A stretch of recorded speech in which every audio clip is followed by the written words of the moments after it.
Nessa análise de hoje eu quero discutir a seguinte questão com vocês, o seguinte tema com vocês. A gestão que os países latino-americanos fazem do lítio que se encontra no seu território. Não é uma análise tecnológica, não é uma análise sobre tecnologia, não é um vídeo sobre administração, não é um vídeo sobre economia. É uma análise geopolítica. Então, quando a gente fala sobre a gestão que um país faz do seu lítio, eu vou discutir se é uma gestão mais ou uma gestão menos soberana. Esse é um tema central que eu discuto aqui no canal com vocês, e é uma grande problemática que está colocada.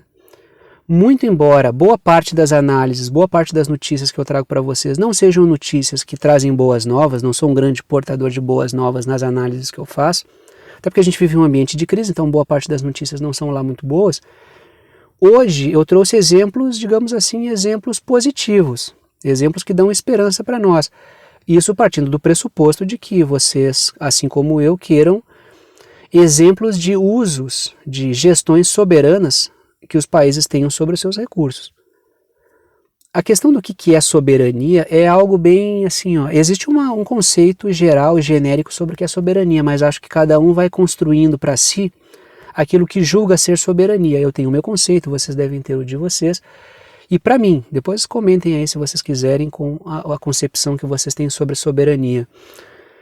Mas para mim um país soberano é um país que consegue fazer um uso independente e autônomo das riquezas que se encontram no seu território. Então um governo que representa o povo consegue garantir um uso soberano das riquezas que se encontram sobre aquele território para desenvolver uma economia produtiva que integre as pessoas e garanta a qualidade de vida para elas. Para mim isso é soberania de um país, é conseguir garantir uma qualidade de vida para o seu povo mediante as riquezas que se encontram naquele território.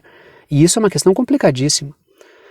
Porque os temas que a gente discute aqui no canal principalmente são quais? O assédio que os interesses transnacionais promovem sobre os mais variados povos do mundo para garantir que os povos não façam uso soberano das riquezas que se encontram sobre o território. Nem sobre as riquezas que se encontram sobre o seu território e nem fazer um uso da criatividade, um uso adequado do potencial humano que existe nos países. Então é uma questão bastante complicada, porque conseguir garantir soberania é uma coisa bastante complexa. Então quando eu falo sobre um uso soberano do lítio, eu estou falando que os países consigam fazer um uso do lítio que garanta uma melhora da vida para as pessoas que estão naquele país. E isso não é nada fácil. Trouxe dois exemplos para a gente discutir aqui hoje, dois exemplos promissores, dadas as circunstâncias que a gente vive. Dadas as circunstâncias da América Latina ser tida pelos Estados Unidos como um quintal geopolítico, então são condições bastante complicadas, mas são exemplos positivos. Trago o exemplo do México e trago o exemplo da Bolívia. Vou discutir antes o exemplo da Bolívia e depois a gente fala um pouquinho sobre o caso mexicano. Dadas as circunstâncias, eu vejo como exemplos positivos e acho que vocês vão... Quem quiser discordar, discorde, mas eu acho que vocês vão concordar que pelo menos são exemplos, tentativas promissoras. Plena soberania, não sei nem se isso é possível, mas são caminhos que apontam para um rumo soberano, ao menos, dentro de tanto ataque à soberania que a gente vê diariamente aí no mundo pelas forças transnacionais. Como sempre, trago as minhas anotações e em torno das minhas anotações eu vou desenvolvendo os meus raciocínios. Começo pela questão da Bolívia e depois a gente fala um pouquinho sobre o México a partir de notícias recentes, como é padrão aqui no canal. Prestem atenção nessa notícia aqui. A Bolívia entrou para o grupo dos 10 maiores exportadores de lítio no mundo. Repito, a Bolívia entrou para o grupo dos 10 maiores exportadores de lítio no mundo. Se eu não me engano, a Bolívia é onde estão registradas as maiores reservas de lítio no mundo. Então a Bolívia tem um grande potencial. Quando a gente fala do lítio, me desculpem até não ter falado isso antes na análise, quem não sabia eu acho que já foi pesquisar para ver do que se trata, e quem já sabe já entende mais ou menos do que eu estou falando. Quando a gente fala da questão do lítio, a gente está falando de componentes de baterias, de celulares, de computadores, de carros elétricos. Então, quando a gente fala do lítio, a gente fala de algo central para o desenvolvimento da dita quarta revolução industrial. Quando a gente fala do desenvolvimento de uma era tecnológica, o lítio é central nesse processo. o que coloca os países que detêm lítio na alça de mira dos interesses financeiros transnacionais. Tanto é que eu vou discutir aqui a questão da Bolívia, que está na alça de mira. Alguns anos atrás a gente volta, a Bolívia vê um caos por causa por ter reservas de lítio, do tamanho que possui.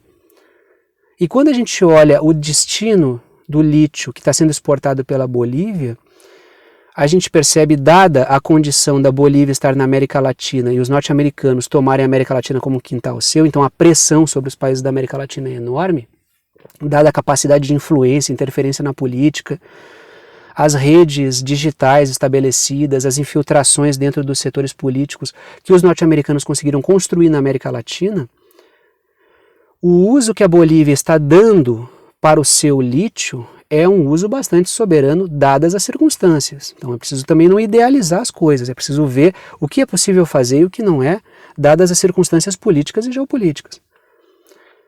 44% do lítio boliviano vai para a Rússia, 40% vai para a China, então aí a gente já tem o quê? 84% do lítio boliviano não está indo para os Estados Unidos. Isso, dada a conjuntura, repito, da Bolívia estar na América Latina e a América Latina ter uma pressão enorme norte-americana, revela uma grande quantidade de soberania que a Bolívia tem sobre o seu lítio. Se a gente parar para pensar no Vale do Silício e nas empresas de tecnologia norte-americanas, no poder que elas possuem de influenciar pessoas, de influenciar a política, de mudar os rumos da economia, de destruir o tecido social, como aconteceu algum tempo atrás na Bolívia, a gente entende que a Bolívia avançou no sentido do seu lítio, no uso soberano do seu lítio. Por isso que eu trouxe como exemplo, acho que é um exemplo positivo. Trago uma reflexão aqui, prestem atenção. Evo Morales foi golpeado na Bolívia alguns anos atrás por tentar fazer um uso soberano do seu lítio. Repito, o Evo Morales foi golpeado na Bolívia por tentar fazer um uso soberano do seu lítio. Não sei se vocês se lembram desse episódio, mas o Evo Morales ele propôs uma indústria fazer um uso soberano do lítio, já estava desenvolvendo projetos para um carro elétrico de marca boliviana a preços populares. Bom, acho que aí o Evo Morales ele acabou transgredindo os limites daquilo que o interesse transnacional permite que um governo possa ter na América Latina. Primeiro, desenvolver uma indústria nacional forte. Isso é praticamente um pecado perante o interesse financeiro transnacional. Não à toa, sempre que um país começa a encontrar um caminho de uma indústria nacional forte, vem uma operação para tentar destruir aquele governo. Destruir o tecido social e destruir a economia daquele país. Segundo, o Evo Morales estava se posicionando num cenário de ampla propaganda da energia renovável, de carros elétricos, de combate às mudanças climáticas. Ele estava se posicionando uma indústria nacional boliviana com carros elétricos fazendo uso soberano do seu lítio, que é uma riqueza natural da Bolívia. Ali ele transgrediu os limites e, logicamente, que houve toda uma tempestade que caiu em cima da cabeça dele. Quem acompanhou aquele episódio deve se lembrar do que aconteceu. Houve ali um golpe militar com participação da polícia, o cara foi perseguido, teve que fugir do país, botaram fogo na casa de familiares dele. Se ele tivesse ficado lá, com certeza teria sido assassinado. Não à toa, eu acho que ele foi para o México, se eu não me engano, né? Não à toa o Evo Morales sempre destaca o apoio que ele recebeu e a vida que ele deve a esses grupos que receberam ele fora do país, porque ele teve que fugir do seu próprio país por tentar propor uma indústria nacional. E a gente está falando do Evo Morales. O Evo Morales é um cara altamente moderado, ele não é um nacionalista, não, ele é um cara altamente moderado. Ele vinha tentando dialogar amplamente com setores transnacionais para continuar no governo. E mesmo assim ele foi atropelado. O nível de negociação do interesse transnacional com lideranças que propõem uma indústria nacional é muito pequeno. Então, o grande pecado de um governante para o interesse transnacional é tentar propor uma indústria nacional forte. Isso é praticamente um pecado que esses setores não aceitam. Eles cobram caro nessa questão de tentar autonomia no sentido industrial. A ideia é manter uma condição subalterna em relação às nações centrais e uma dependência econômica enorme. Buscar uma independência econômica é um grande pecado para o interesse financeiro transnacional. E o Evo Morales sentiu na pele isso. Mesmo sendo um político para lá de moderado, para lá de aberto para negociar com os caras, para conversar com esses setores transnacionais. Trago outra reflexão. A pressão popular na Bolívia é que foi fundamental para evitar o roubo completo do lítio. Repito, a pressão popular na Bolívia é que foi fundamental para evitar o roubo completo no lítio. Por quê? Depois que o Evo Morales foi apiado, subiu ao poder a... esqueci o nome dela, não anotei aqui. Subiu ao poder, foi colocado no poder a Jeanine Áñez. Eu acho que é essa mulher que subiu ao poder. Acho que se eu estiver errado, por favor, me corrijam. E houve uma pressão popular sobre o governo da Jeanine Áñez para não aceitar as imposições dela. E durante a campanha, o Evo, logicamente, não pôde concorrer a presidente, e aí concorreu um candidato mais moderado que o Evo, apoiado pelo Evo, para garantir que o sistema ia engolir minimamente aquilo. Tanto é que, não me recordo, mas acho que eu fiz algumas análises sobre isso. Não sei se eu comentei isso em aula com os meus alunos ou se eu comentei aqui em vídeo, agora não me recordo, me perdoem, tá? Mas eu não me recordo mesmo, eu não me recordo se eu já tinha um canal quando aconteceu, não, me perdoem, tá? Me perdoem mesmo, agora não me fugiu a memória isso. Mas eu falei sobre isso em aula ou em vídeo, tá? Agora já perdi a noção. Mas eu confesso para vocês que o candidato do Evo era tão moderado que eu desconfiei do cara. Vou ser bem honesto com você, não vou dizer, eu sempre apostei no Luiz Arce, tá? Que é esse candidato do Evo. Eu guardei muitas desconfianças em relação a esse cara. Porque ele foi tão moderado, mas tão moderado, que eu pensei, pô, esse cara só deve ser um candidato de sistema disfarçado de apoiado pelo Evo. E no final das contas, a pressão popular garantiu que esse cara subisse ao poder, e o governo que ele está levando à frente, a gestão do lítio, que é uma coisa que eu conversava naquela época, eu falei, eu só vou dizer se o Luiz Arce valeu a pena ou não para a Bolívia quando ele começar a dar uma gestão e um destino para o seu lítio. E pelo que eu estou vendo, ele queimou a minha língua, eu admito mesmo que eu desconfiei muito desse cara. E a gestão que ele está fazendo do lítio é uma gestão soberana dentro do possível, dentro das condições que estão dadas. A Bolívia estava em vias de perder todo o seu lítio. Quem não lembra, até uma notícia que eu trouxe sobre o México, depois eu vou lembrar do caso do que o Elon Musk falou, ele tweetou sobre isso, ele foi provocado por um jornalista, se eu não me engano, sobre esse caso da Bolívia, né? E o que tu acha da participação norte-americana no golpe do Evo Morales, a participação transnacional no golpe do Evo contra o Evo Morales? Ele disse, não, a gente vai dominar, algo do tipo assim, a gente é imperialista e domina tudo mesmo, o lítio lá é nosso também. Então ele posicionamento desse tipo. Então, dadas as circunstâncias do que estava acontecendo com o lítio boliviano, que estava sendo praticamente saqueado do povo boliviano por derrubarem o Evo, que queria fazer um uso soberano do lítio, a gente percebe que hoje me parece que a coisa avançou bastante, assim, pelo menos ela entrou no eixo de novo para quem queria pensar uma Bolívia soberana. Então eu acho positivo por isso, dadas as circunstâncias. A gente sempre pensa política e geopolítica dentro de uma conjuntura concreta do que é possível fazer. Quando a gente olha para a Bolívia alguns anos atrás, a gente não conseguiria enxergar isso que a gente enxerga hoje. E a pressão popular lá foi fundamental. O povo esteve nas ruas, garantiu que o Luiz Arce pudesse assumir. E assumindo, o Luiz Arce conseguiu fazer uma gestão, parcerias internacionais muito interessantes. Eu não esperava isso dele. Não vou assim, eu sabia, sempre confiei nele. É fácil depois que o cara começou a fazer as coisas.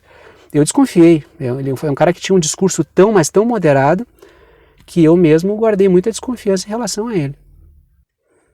Vamos falar agora um pouquinho a respeito da questão do México, então. Agora saiu da Bolívia, paro de falar aí que eu não confiava no Luiz Arce, ele acabou se comprovando, pelo menos na questão do lítio, melhor do que eu imaginava. E vamos falar um pouquinho sobre o caso mexicano, da gestão que o López Obrador, que é o presidente do México, está dando à questão do lítio, que se encontra no território mexicano, assim como a questão do petróleo. O López Obrador também está fazendo uma gestão bastante soberana. Prestem atenção nessa notícia. O México criou uma empresa estatal para administrar o lítio do país. Repito, prestem atenção. O México criou uma empresa estatal para administrar o lítio que se encontra, o lítio do país, que se encontra no território do país. Só que essa empresa estatal, essa iniciativa estatal que o López Obrador criou, que ele capitaneou, levou à frente, e outro, o Congresso mexicano dificulta bastante a vida do López Obrador. Normalmente o Congresso ele tem uma tessitura que complica a vida muitas vezes. O nível de infiltração de interesses transnacionais via Congresso é enorme, enorme. Tanto é que ele propôs várias vezes um plano de soberania energética e o Congresso nega, atrapalha a vida do López Obrador nesse sentido.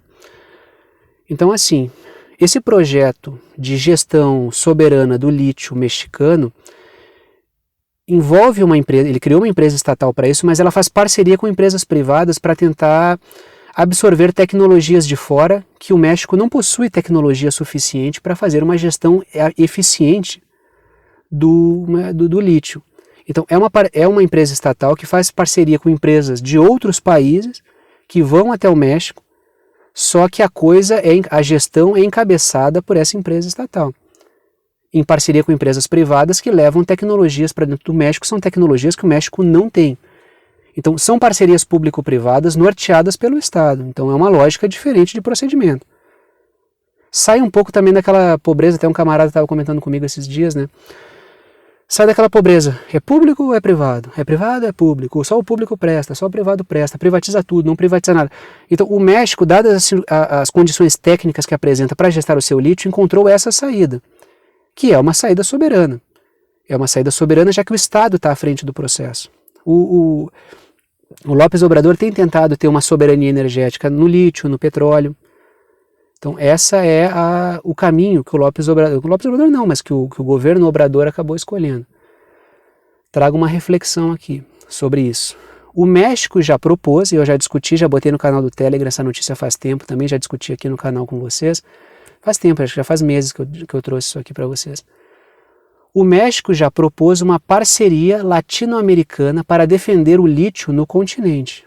Repito, o México já propôs uma parceria latino-americana para defender o lítio no continente. Acho que ele propôs México, Bolívia e Argentina. A Argentina tem uma infiltração bem grande de empresas transnacionais que passam da conta. A Argentina já faz um uso bem menos soberano do seu lítio. As empresas transnacionais têm um controle bem grande sobre o lítio argentino, até onde eu sei, tá? Também não sou especialista em exploração de lítio, só estou trazendo algumas coisas que eu sei sobre o assunto. Então essa proposta do México é de conseguir formar uma espécie de blindagem continental pelo fato de que vivemos um contexto de quarta revolução industrial e países que detêm lítio vão ser altamente assediados.